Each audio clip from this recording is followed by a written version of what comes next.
Alright, today guys I'm going to make a quick video and I'm going to talk about the 4 types of trades that institutions go for. And don't expect this to totally revamp your trading, but I do think it will help you put into perspective the 4 things that can really happen on any time frame with any asset. Okay?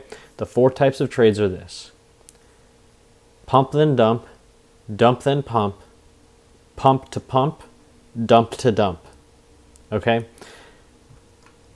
It's probably pretty self-explanatory, but what it means is sometimes, if you've seen, I think that the movie Margin Call, what an institution will do is news will come out, they'll freeze all independent brokers, most people won't be allowed to trade, but they'll dump the market down. They'll try to liquidate people's positions, stop losses, blah, blah, blah, blah.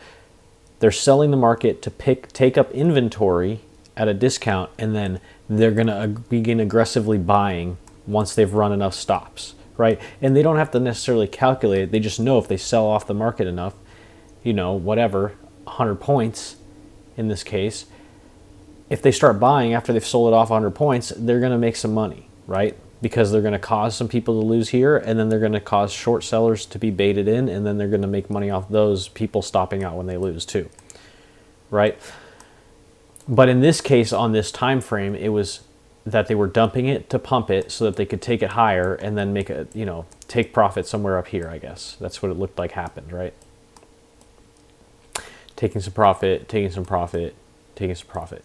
Okay, now, dump or pump to dump would be just the opposite of this. So if the 830 candle had bought up and then it had dumped afterwards, that would just be the exact opposite. Okay? I think the 830 candle is a good example for all 4 of these, because if you go back to assets that are affected by 830 news, which happens frequently, you'll see the 4 types of setups. Then the pump to pump would be that it reprices higher aggressively, but then it keeps trading higher afterwards. Okay? And then the dump to dump would be that it reprices lower aggressively, and then it keeps going lower afterwards. Okay? And that's really the 4 things that, an institution or collectively big institutions can do, is they can just shake people out and then make it go higher, shake people out and make it go lower, drive it up and keep driving it up, and drive it down and keep driving it down. Okay? Now, as you see here today, they drove it down through all of the session opens from the major stock exchanges around the world, right? We've got some Asian countries here, here, here, here. Then you've got Europe and London.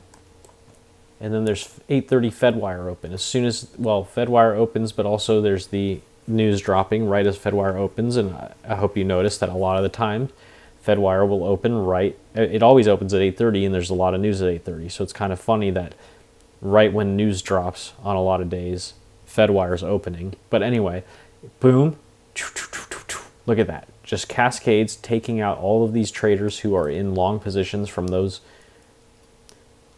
countries, and they've probably moved their stops to break even or into profit. So what do? Reprice lower, boom, boom, boom, boom, boom. Take all those traders, and then they begin moving price higher.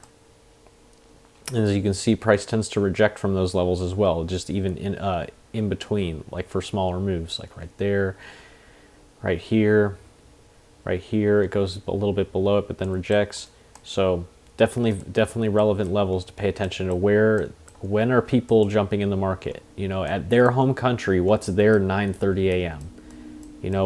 When do they really get up to watch the opening bell? Because these are their opening bells. In their stock indexes, when those move, it affects the price of the NASDAQ, right? So just some food for thought. I hope this helps you guys, and I'll see you next time. Take care.